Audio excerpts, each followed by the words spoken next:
पुराणों में वर्णित है कि एक समय देवताओं के बीच यह चर्चा छिड़ गई कि त्रिदेवों ब्रह्मा, विष्णु और महेश में सबसे श्रेष्ठ कौन है। इस पर कई मतभेद हुए और अंत में सभी देवताओं और आर्षियों ने वेदों से मार्गदर्शन प्राप्त करने का निर्णय लिया।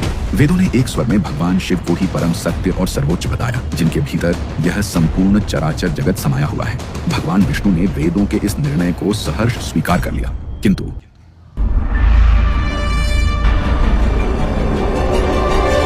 सृष्टि के रचयिता ब्रह्मा जी इस बात से सहमत नहीं हुए।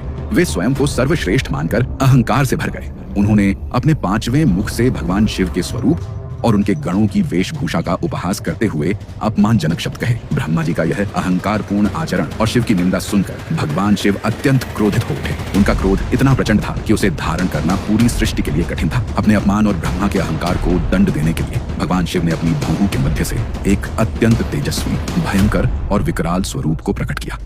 यह स्वरूप साक्षात महाकाल जैसा था। शिव ने अपने इस अंश को काल नाम दिया, जिसका अर्थ है मृत्यु या समय का राजा। यही उग्र और तेजस्वी स्वरूप काल भैरव कहलाया। भगवान शिव ने काल भैरव को आदेश दिया कि वे ब्रह्मा के उस मुख को दंडित करें जिसने अहंकार में भरकर उनका अपमान किया है।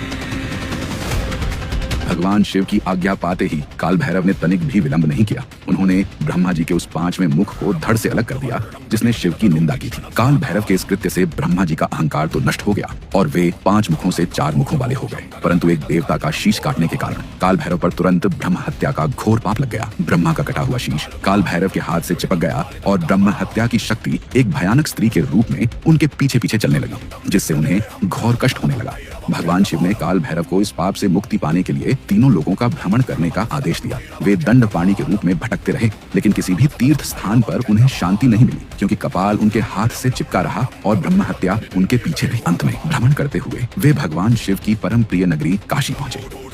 जैसे ही काल भैरव ने काशी की सीमा में प्रवेश किया, उनके हाथ से वह कपाल छूटकर एक स्थान पर गिर गया और ब्रह्म हत्या की शक्ति वहीं पाताल लोक में विलीन हो गई। जिस स्थान पर कपाल गिरा वह स्थान कपाल मोचन तीर्थ कहलाया। इस प्रकार उन्हें ब्रह्म हत्या के पाप से मुक्ति मिली। तब भगवान शिव ने प्रसन्न होकर काल भैरव को वरदान दिया कि वे अब इसी काशी नगरी के अधिपति कोतवाल बनकर यही निवास करेंगे। यह भी कहा गया कि जो भी काशी में प्रवेश करेगा उसे पहले काल भैरव की आज्ञा लेनी होगी। तभी से काल भैरव को काशी का कोतवाल कहा जाता है, जो भक्तों के भय, पाप और संकटों को दूर करते हैं और धर्म तथा न्याय की रक्षा करते हैं। उनकी पूजा करने से व्यक्ति काल समय के भय से मुक्त हो जाता है।